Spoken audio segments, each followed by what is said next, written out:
नमस्कार दोस्तों, मेरा नाम आदित्येंद्र कुमार।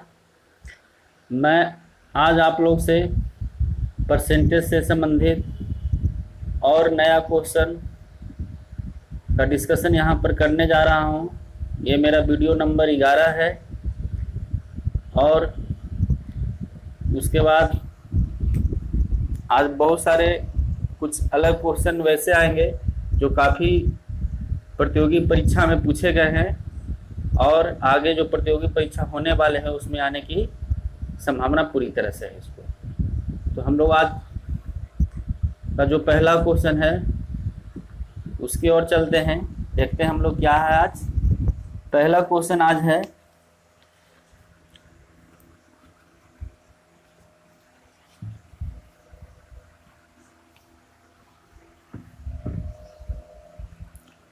क्वेश्चन नंबर पहला।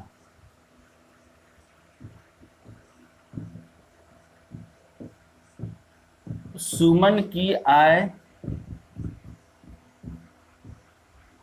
का 40% भोजन पर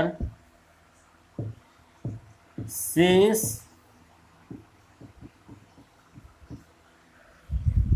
आय का 60% शिक्षा पर तथा शेष आय का 30% यातायात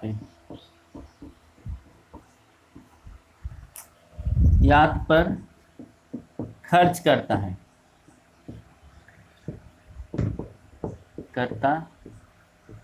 है। यदि वह 420 रुपया की बचत करता है तो उसकी आय कितनी है। देखिए प्रश्न है, ये जो प्रश्न है शेष फिर शेष से संबंधित प्रश्न है। इस तरह के प्रश्न अगर आपके एग्जाम में आते हैं तो हम लोग इस तरीका से इसको बनाएंगे। कहता है किसी सुमन की आय 40% भोजन पर, शेष आय का 60% शिक्षा पर तथा शेष आय का 30% यातायात पर खर्च करता है। यदि वह 420 रुपया की बचत करता है तो उसकी आय कितनी है। इसको हम लोग सोल्व करते हैं। 420 रुपया यहाँ पर हम लोग को दिया हुआ है बचत कितना है 420 रुपया। एब्सोल्यूट वैल्यू दिया हुआ है 420 रुपया। तो हम लोग बचत बराबर बचत करते हैं, ठीक है। मान लेते हैं कि उसकी आय है जो 100 रुपया है। मान लेते हैं कि उसकी आय है जो 100 रुपया है। तो हम लोग बचत बराबर बचत करके देखते हैं। 420 रुपया एब्सोल्यूट दिया हुआ है बचत का, तो आय में हम उसकी आय में कितना करता है 40% भोजन पे खर्च करता है। तो आय खर्चा और बचत से हम संबंधित बताए थे कि आय बराबर खर्चा प्लस बचत होता है। तो बचत बराबर बचत यानी उसकी कुल आय है 100 रुपया। 100 में 40% वह भोजन पे खर्च करता है, यानी कितना बचाता है। बचाना का परसेंटेज क्यों लिखेंगे, क्योंकि यहाँ बचत का परसेंटेज लिखना होगा, क्योंकि यहाँ बचत है। तो 100 का 40% भोजन पर खर्च करता है, यानी 60% वो क्या करता है बचाता है भोजन पे। उसके बाद फिर क्या करता है, शेष का 60% वो शिक्षा पे खर्च करता है, यानी 40% यहाँ पर भी बचाता है। उसके बाद 30% वो यातायात पे खर्च करता है, यानी इसका फिर वो 70% क्या करता है वो बचाता है। यानी बचत बराबर बचत। ये जितने भी यहाँ पर डाटा दिया गया है ये बचत का डाटा है। यहाँ पर जितना भी डाटा दिया गया है ये क्या है, किसका डाटा है, बचत का। हम लोग इसको बचत मानेंगे। अब यहाँ पर सोल्व करेंगे, अगर जो x का मान आता है वही उसकी कुल आय हो जाएगी, जो कि हमके कुल आय x मान है। अगर इसको हम लोग सोल्व करेंगे तो यहाँ पर आपको x का मान 2500 रुपया आ जाएगा। बहुत आसान है सोल्व करना, कुछ ऊपर नीचे काट कूट के उसके बाद हम लोग x का मान निकालेंगे, वो आ जाएगा 2500 रुपया।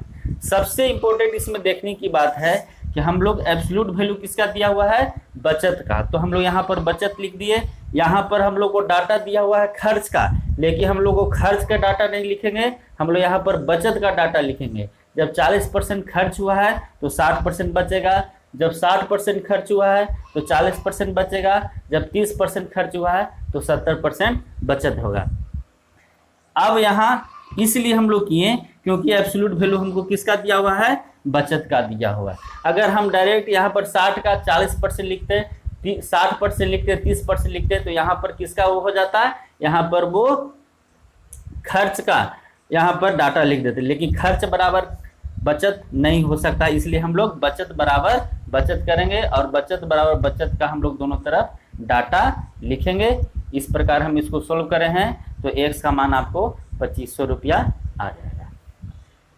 आगे हम लोग और प्रश्न देखते हैं। अच्छा, ये भी क्वेश्चन है, ये भी काफ़ी एग्जाम में पूछा जा चुका है और आगे जो होने वाले एग्जाम है उसमें भी पूछने की संभावना है।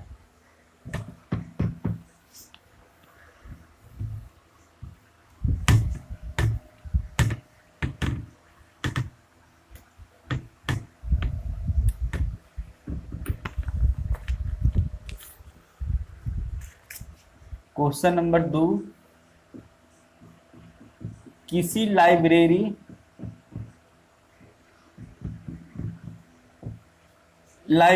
में 20% किताबें हिंदी में, शेष का 25% किताबें अंग्रेजी की,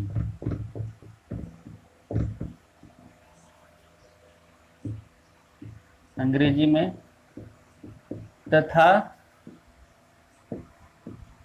शेष 1200 किताबें अन्य भाषा में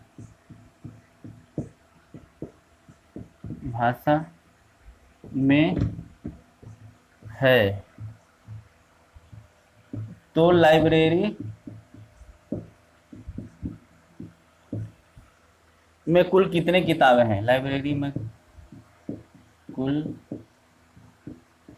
कितने किताबें हैं।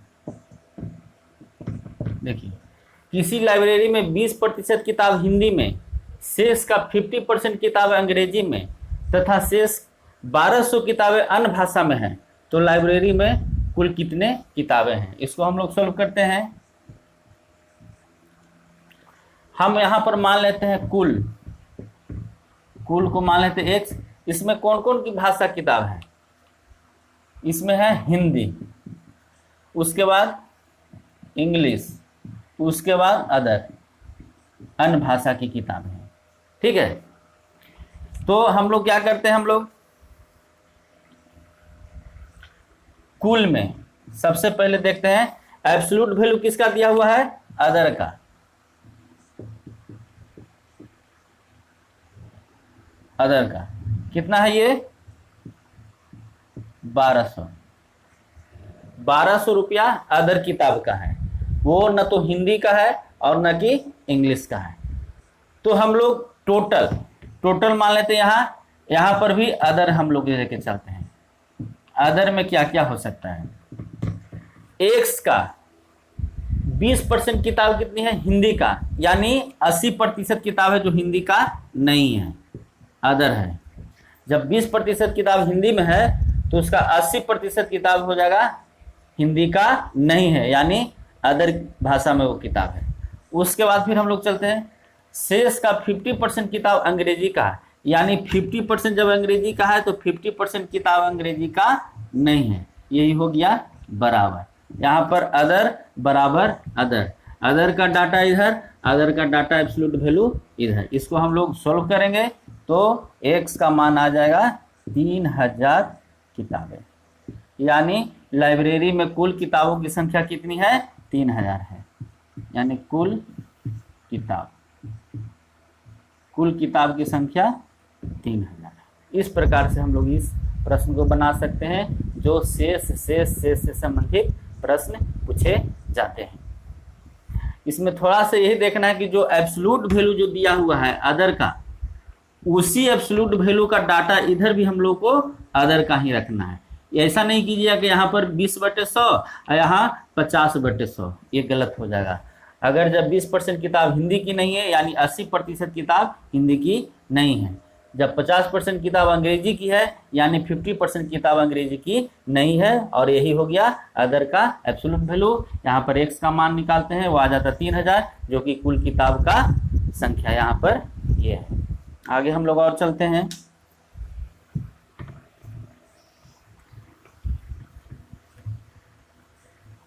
ये सब क्वेश्चन सेम ही है, थोड़ा सा चेंज हो रहा है, इसलिए जो थोड़ा सा अलग टाइप का क्वेश्चन उसको हम लोग प्रैक्टिस यहाँ पर करते हैं।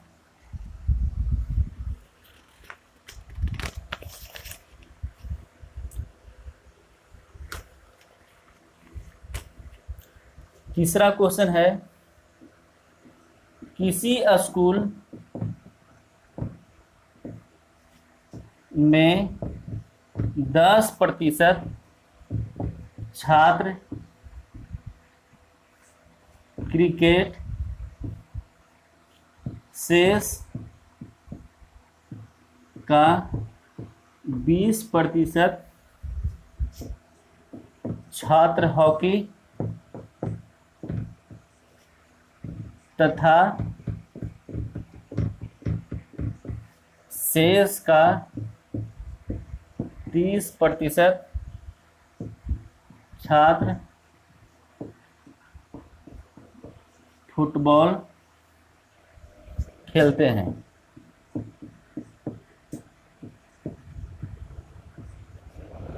यदि 252 छात्र इनमें से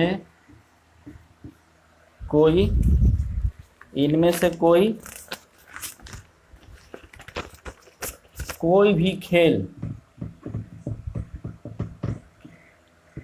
नहीं खेलता है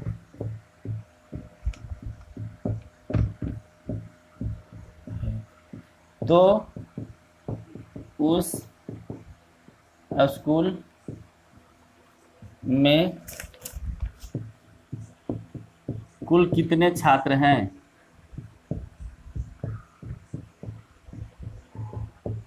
इसको हम लोग सॉल्व करते हैं। कह रहा किसी स्कूल में 10% छात्र क्रिकेट, शेष का 20% छात्र हॉकी तथा शेष का 30% छात्र फुटबॉल खेलते हैं। 30% छात्र है जो फुटबॉल खेलते हैं। यदि 252 छात्र इसमें से कोई खेल नहीं खेलते हैं तो उस स्कूल में कुल कितने छात्र पढ़ते हैं, उस स्कूल में कितने विद्यार्थी पढ़ते हैं। तो हम लोग चलते हैं, इसको टोटल मान लेते हैं। x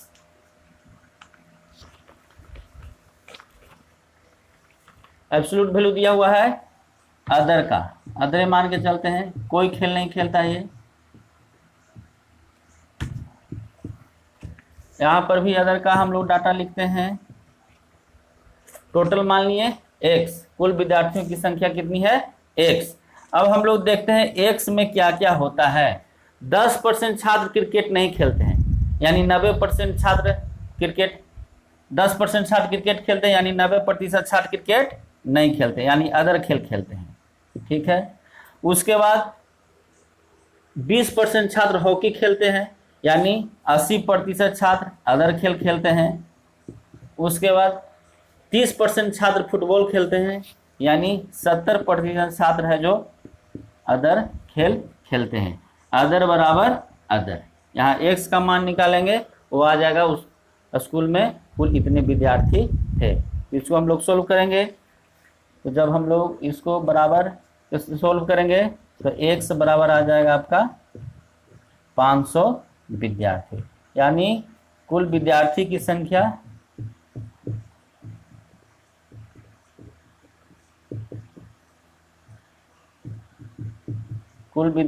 संख्या है जो वो 500 है। तो हमको अदर, सबसे बड़ा इसमें यही देखना है, हम लोग इससे संबंधित 3 प्रश्न बना चुके हैं। अदर बराबर अदर, जो एब्सोल्यूट वैल्यू दिया हुआ है वही डाटा हमको इधर चाहिए।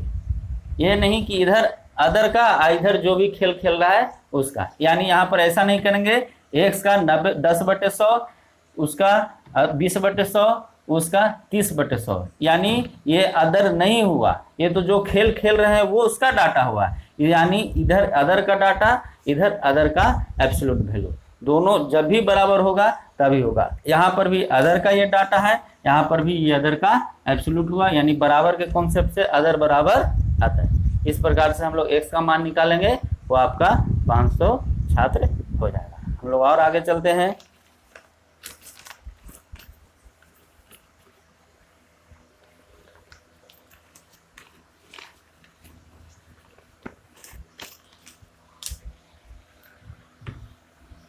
अगला जो प्रश्न आ रहा है भी अच्छा प्रश्न है।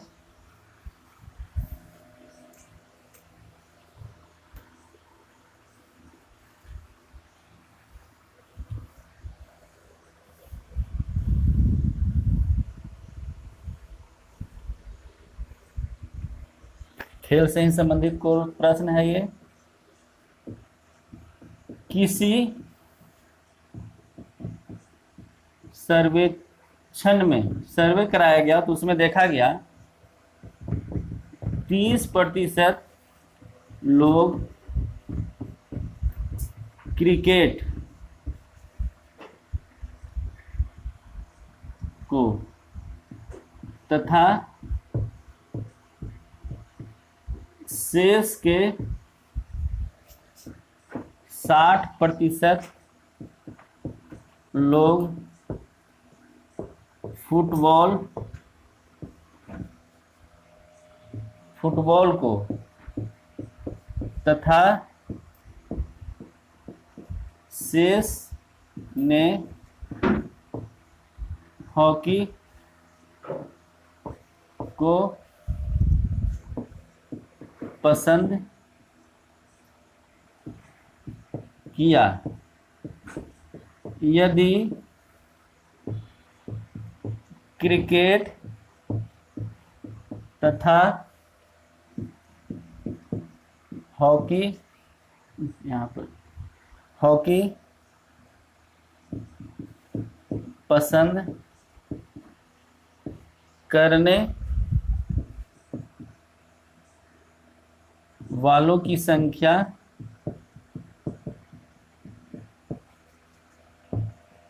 का अंतर 400 था तो कितनों ने फुटबॉल को पसंद किया। देखिए ये प्रश्न है, किसी सर्वे में 30% लोग क्रिकेट को तथा शेष के 60% लोग फुटबॉल को तथा शेष ने हॉकी को पसंद किया। यदि क्रिकेट तथा हॉकी पसंद करने वालों की संख्या का अंतर 400 था तो कितनों ने फुटबॉल को पसंद किया। इसका हम लोग डाटा बनाते हैं। पहले टोटल मान लेते हैं, टोटल होता है 100%। चलिए पहले हम लोग आते हैं क्रिकेट पे, सी शॉर्ट में लिख लेते हैं हम लोग क्रिकेट को। क्रिकेट में क्या होता है, क्रिकेट कितना पसंद किया, 30%। 100 में 30% कितना पसंद किया, क्रिकेट को। उसके बाद हम लोग 30% लोग तथा शेष का 60% लोगों को फुटबॉल, यहाँ पर हम लोग फुटबॉल कर लेते हैं। शेष का यानी 30 क्रिकेट, यानी शेष हो जाएगा 70 का 60%। यानी ये हो जाएगा 42%। उसके बाद हॉकी पे हम लोग चलते हैं। हॉकी पे फिर शेष का हॉकी पसंद किया, यानी 30 42 को हम लोग जोड़ेंगे, इन दोनों को हम लोग जोड़ करेंगे, यहाँ पर आ जाएगा कितना 30 + 42, तो ये हो जाता है 72, यानी 28% हॉकी को पसंद करता है। देखिएगा, सबसे पहले 30% क्रिकेट, फिर फुटबॉल शेष का 70 का 60% यानी 42, ये दोनों को शेष यानी 30 + 42 शेष हो गया 72, जोड़ेंगे तो, और ये दोनों 72 जब ये दोनों मिल के जब खेल रहे हैं 72%, तो यहाँ पर हॉकी इस दोनों का शेष बोलता है, यानी 28%।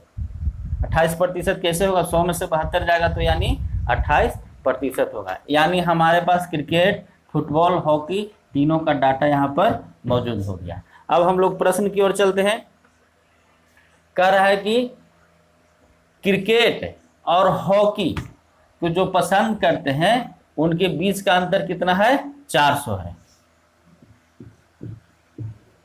यहाँ पर क्रिकेट और हॉकी के बीच का अंतर है, तो कितना हो जाएगा 30 - 28, 30 - 28 यानी 2%। थोड़ा सा इसको और इधर लिख देते हैं हम लोग, 2% बराबर एब्सोल्यूट वैल्यू दिया हुआ है 400। देखिए इसको समझिएगा फिर से, 30% क्रिकेट, फुटबॉल शेष का यानी 70 का 60% क्वेश्चन में दिया यानी 42%। अब शेष कैसे निकालेंगे, क्रिकेट और फुटबॉल को हम लोग परसेंटेज को जोड़ दिए हैं, यहाँ पर आ गया 72%, यानी 72% क्रिकेट और फुटबॉल देखते हैं खेलते हैं, तो 72% जब फुटबॉल और क्रिकेट देखते हैं तो हॉकी शेष का यानी 100 में से 72 जाएगा, यानी शेष यानी 28% हॉकी को पसंद किया। अब प्रश्न में दिया गया है कि क्रिकेट और हॉकी के बीच का अंतर का परसेंट कितना है, 30 - 28 यानी 2%। 2% बराबर 400। पूछा गया है कितनों ने फुटबॉल को पसंद किया, फुटबॉल का परसेंट क्या है 42%, यानी यहाँ पर 42% बराबर क्या होगा, ये इसका है 200 गुना, इसका हम लोग 200 गुना करेंगे तो 8400 व्यक्ति है जो फुटबॉल को पसंद किया। यहाँ पर हो गया फुटबॉल।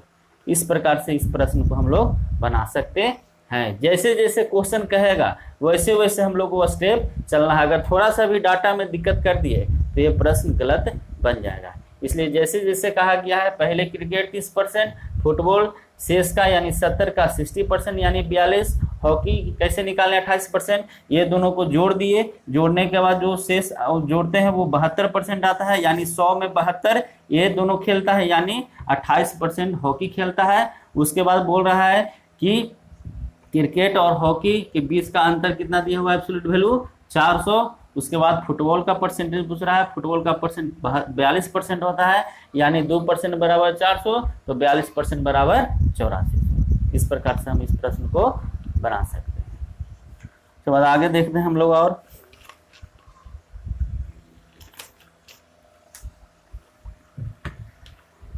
इस तरह के क्वेश्चन को एक दो बार बढ़िया से पढ़ना है। उसके बाद हम लोग जैसे जैसे क्वेश्चन कहता है वैसे वैसे स्टेप चलेंगे और उसके बाद हम लोग बनाएंगे।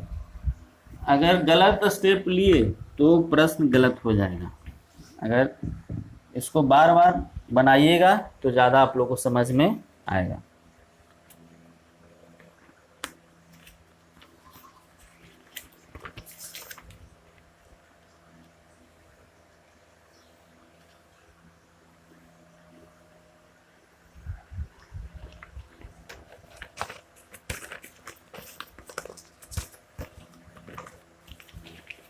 एक प्रश्न है,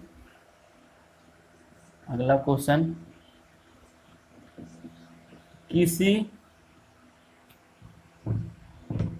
परीक्षा में लड़कियों की संख्या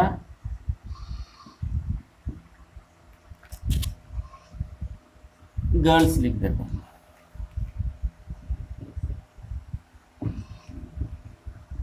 संख्या 30%, ये भी बहुत अच्छा क्वेश्चन है, इसको समझिएगा। उस परीक्षा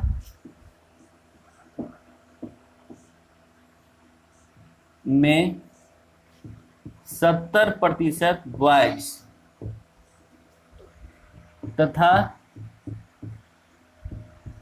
40% गर्ल्स पास हुए, गर्ल्स पास हुए यानी उत्तीर्ण हुए। यदि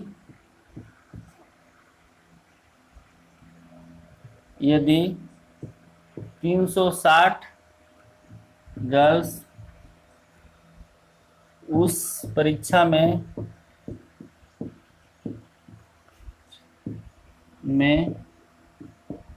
फेल हुई तो लड़कों की संख्या क्या है। देखिए, किसी परीक्षा में लड़कियों की संख्या 30% थी, उस परीक्षा में 70% लड़के तथा 40% लड़कियां पास हुए। यदि 360 लड़कियां उस परीक्षा में फेल हुए तो लड़कों की संख्या क्या है। हम लोग का एब्सोल्यूट वैल्यू किसका दिया हुआ है, सबसे पहले यहां पर लिख लेंगे। एब्सोल्यूट दिया हुआ है फेल जो होती है, कौन फेल होता है, गर्ल्स। ये डाटा हम लोग को लेकर के चलना है, इसी डाटा पे हम लोग को सेट करना है। एब्सोल्यूट वैल्यू दिया हुआ है, फेल होने वाले लड़कियों की संख्या कितनी है, 360। तो हम लोग चलते हैं, बनाते हैं इसको, जैसे जैसे प्रश्न कहता है वैसे वैसे हम लोग करेंगे। सबसे पहले गर्ल्स की संख्या कितनी है, 30%। बॉयज कितना हो जाएगा, 70%। जब लड़कियों की संख्या 30% है तो बॉयज की संख्या हो जाएगा 70%, जो कि आपके प्रश्न में दिया गया है। अब हम लोग फेल पे चलते हैं, क्योंकि हम लोग का फेल का डाटा दिया हुआ है। अगर फेल का हम लोग एब्सोल्यूट वैल्यू दिया हुआ, अगर फेल का डाटा निकाल लेते हैं तो फेल का डाटा बराबर फेल का एब्सोल्यूट वैल्यू मैच करा देंगे। तो फेल देखते हैं हम लोग, कह रहा है कि लड़कियों की संख्या का, देखिए 40% गर्ल्स पास कर गए उस परीक्षा में, 70% बॉयज और 40% लड़कियां पास कर गई। यानी 30 का, जब 40% पास है, हमको यहाँ चाहिए फेल का, तो यानी 60% क्या कर जाएगा, फेल कर जाएगा। जब 40% लड़की पास कर गई है तो हमको यहाँ पर फेल चाहिए, यानी 60% लड़कियां हैं जो फेल कर जाएगी। तो यहाँ पर ये डाटा हम लोग निकालेंगे तो ये हो जाएगा 18%। अब बॉयज में चलते हैं, 70% का कितना, 70% लड़का है जो पास किया है, यानी 30% लड़का है जो फेल कर रहा है, यानी 30% यानी 21%। दिया हुआ है डाटा पास का, हमको डाटा चाहिए फेल का। तो फेल का डाटा, लड़कियों की संख्या का 40% पास किया है यानी 60% फेल कर जाएगा। लड़कों की संख्या 70 है, 70 में हम लोग का 70% पास कर गया है लड़का, यानी 30% लड़का फेल कर जाएगा। हमको फेल का डाटा यहाँ पर आ गया, ये लड़कियों का, ये लड़कों का। अब हम लोग चलते हैं, प्रश्न में क्या कहता है, उस परीक्षा में फेल हुई लड़कों की संख्या क्या है। तो हम लोग को डाटा किसका दिया हुआ है, 360, कितना है, 360 लड़की क्या हुई है, फेल कर गई है। फेल का लड़कियों की संख्या कहाँ है, 18% बराबर 360 फेल्स गर्ल्स। यहाँ पर फेल गर्ल्स, यहाँ पर लड़कियों की फेल होने वाले की संख्या का परसेंटेज 18%, यहाँ पर 360 है जो उस परीक्षा में 360 लड़की है जो फेल कर गई। बराबर के कॉन्सेप्ट से बराबर बराबर फेल बराबर फेल पूछ रहा है हम लोगों को। उस तो लड़कों की संख्या कितनी है? लड़कों की संख्या कहाँ है? 21%। तो उस परीक्षा में फेल होने वाले लड़कों की संख्या कहाँ है?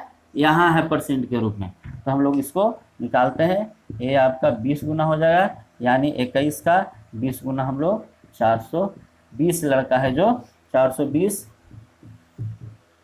लड़के फेल किए।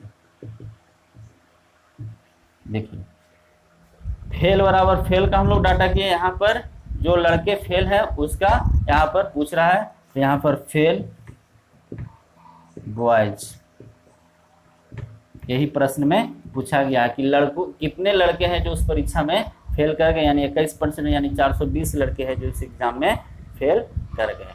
जैसे जैसे स्टेप बाय स्टेप क्वेश्चन कहेगा वैसे वैसे हम लोगों को बनाना है। अगर वैसे स्टेप हम लोग नहीं लेंगे, जैसे जैसे कहा है वैसे वैसे अगर हम नहीं करते हैं तो हम लोग को ये प्रश्न गलत होने की पूरी संभावना है। सबसे पहले हम लोग को एब्सोल्यूट वैल्यू देखना है। एब्सोल्यूट वैल्यू किसका दिया हुआ था? फेल का।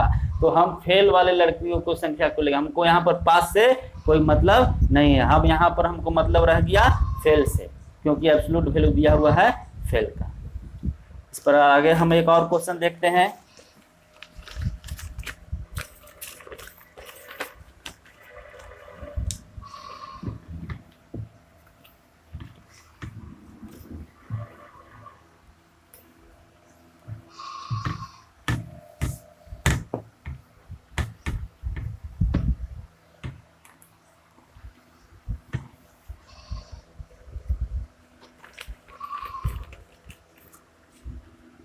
क्वेश्चन नंबर मेरे नंबर से 6 होगा, ये 6 या 7th होगा, ये 7 नंबर क्वेश्चन होगा। एक मकान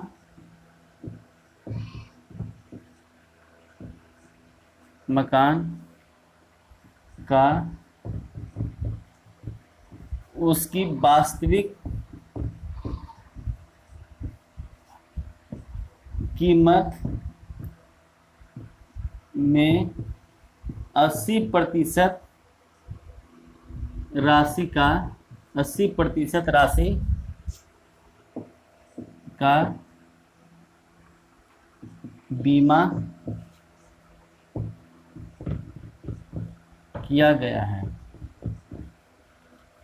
यदि बीमित राशि का जो बीमा किया गया है, बीमित राशि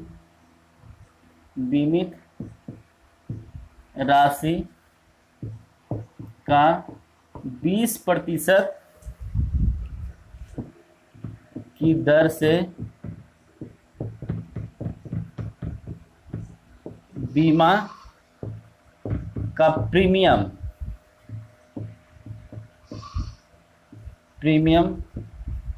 4800 रुपया था, तो उस मकान का मूल्य कितना होगा? एक मकान का उसकी वास्तविक कीमत में 80% राशि का बीमा किया गया है, यानी इंश्योरेंस किया गया है। यदि बीमित राशि का 20% की दर से बीमा का प्रीमियम 48 रुपया था, तो उस मकान का मूल्य कितना होगा? इसको हम लोग सोल्व करते हैं, और ये मेरा आज वीडियो का लास्ट क्वेश्चन है। देखते हैं क्या दिया हुआ है। वास्तविक कीमत कितना है? 100% होता है। वास्तविक कीमत है कितना? 100%। कितना राशि का बीमा किया गया? बीमित राशि कितना है? 80%। 80% राशि का बीमा किया गया है, 20% का नहीं किया गया है। तो प्रीमियम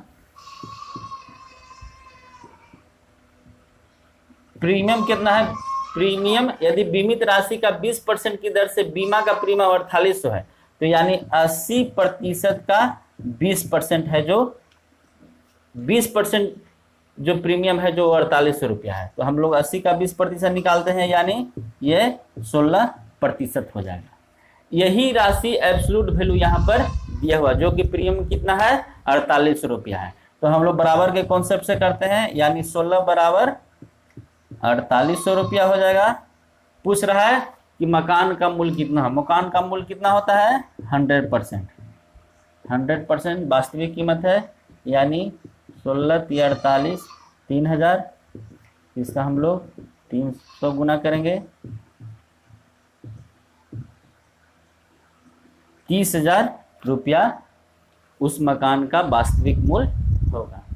बहुत आसान है। वास्तविक कीमत हम लोग देख रहे हैं 100%, बीमित राशि 80% किया गया है जो कि प्रश्न में दिया गया हुआ है, और प्रीमियम का जो राशि है 20% है जो कि दिया हुआ है 4800 रुपया। तो हम लोग 80% का 20% निकालें, यानी 16, यानी 16% बराबर ये प्रीमियम का रेट है 4800 रुपया। तो मकान का वास्तविक पूछ रहा है, यानी 100% पूछ रहा है, यानी 30,000 रुपया हम लोग निकाल सकते हैं, जो कि परसेंटेज मेथड से हम लोग निकालें। तो यहाँ पर दोस्तों ये चैप्टर परसेंटेज का ये जो प्रश्न था समाप्त होता है। ये मेरा वीडियो नंबर 11 था। अब यहाँ पर हम लोग परसेंटेज चैप्टर से जितने भी संबंधित कॉन्सेप्ट थे, प्रश्न थे, काफ़ी सारे प्रश्न के बारे में हम लोग डिस्कशन किए। कुछ प्रश्न वैसे थे जिस समय हम लोग कॉन्सेप्ट सीख रहे थे, उस समय भी हम लोग उसकी चर्चा किए थे। उसके बाद जब हम लोगों ने कॉन्सेप्ट सीखा तो जो प्रतियोगी परीक्षा में पूछे जाते हैं वैसे प्रश्न को यहाँ पर हम लोग ने सोल्व किया, और कुछ वैसे प्रश्नों का भी हम लोग यहाँ पर उदाहरण देकर समझाने का प्रयास किए जो आने वाले प्रतियोगी परीक्षा में पूरी संभावना है उसकी। तो यहाँ पर जो मेरा वीडियो नंबर 11 था उसको हम यहाँ पर समाप्त करते हैं।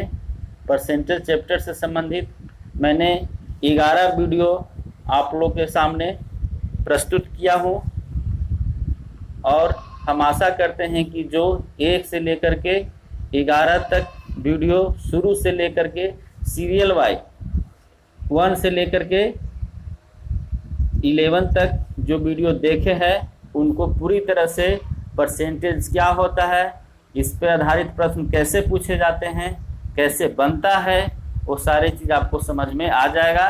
किसी भी तरह का परेशानी नहीं होगा।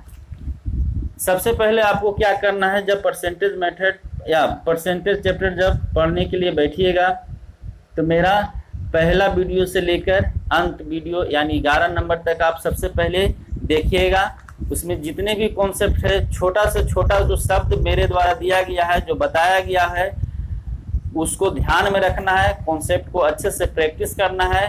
प्रैक्टिस करने के बाद जितने भी प्रश्न हम अभ्यास करवाए हैं, चाहे वो कॉन्सेप्ट सीखते समय वो प्रश्न हो, चाहे कॉन्सेप्ट सीखने के बाद जो प्रैक्टिस में हम लोग जो प्रश्न किए हैं, उसको टोटल क्वेश्चन को पहले सोल्व करना है।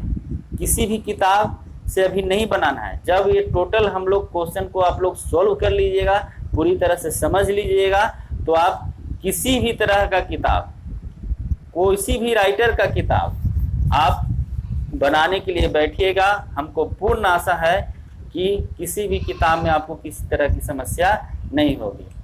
यहाँ तक भी हम ये भी बोलते हैं कि अगर ये जितने भी सारे प्रश्न हैं, हमारे ख्याल से अभी तक 60-70 प्रश्न का डिस्कशन यहाँ पर हो चुका है। अगर ये सब सारे प्रश्न को भी आप अच्छे से समझ करके इसको करते हैं तो आपको कोई भी किताब बनाने की ज़रूरत नहीं है। बहुत सारे क्वेश्चन आपको इसी सब प्रश्न में से प्रतियोगी परीक्षा में पूछे जाएंगे। इसलिए अगर और कोई किताब से प्रैक्टिस करने की आपको आवश्यकता लगती है तो आप कर सकते हैं, लेकिन उससे पहले जो मेरे द्वारा सारे कॉन्सेप्ट, सारे क्वेश्चन हैं, उसको अच्छे से प्रैक्टिस कर लीजिएगा। टोटल वीडियो आप देखिएगा, तब जाकर के आप किसी किताब को बनाने का प्रयास करिएगा। सबसे पहले ये जरूरी है, सबसे पहले इसके सारे क्वेश्चन, सारे कॉन्सेप्ट को सीखिएगा। तो यहाँ पर हम अब विराम देते हैं और अंत में आप लोग से कहते हैं कि अगर ये परसेंटेज चैप्टर आप लोगों को पसंद आया होगा तो मेरे जितने भी वीडियो हैं उसको ज़रूर देखें, उसको शेयर भी कर दें, उसको लाइक भी करें, और जो मेरा चैनल है उसको भी आप लोग सब्सक्राइब जरूर करें। हम लोग अगला टॉपिक जो आने वाला है उस पर हम लोग अगले वीडियो में डिस्कशन करेंगे, उस पर भी हम वीडियो बनाएंगे। अगर आप लोगों को किसी भी तरह का दिक्कत हो या कोई सजेशन देना चाहते हैं या कुछ पूछना चाहते हैं तो मेरे कमेंट बॉक्स में जा कर के कमेंट करें, ताकि हमको पता चले कि आप लोग को क्या आगे ज़रूरत है। तो हम लोग यहीं पर अब विराम देते हैं। हम लोग नेक्स्ट वीडियो में मिलते हैं। इसके बाद हम लोग अब चलते हैं। बहुत बहुत आपका धन्यवाद।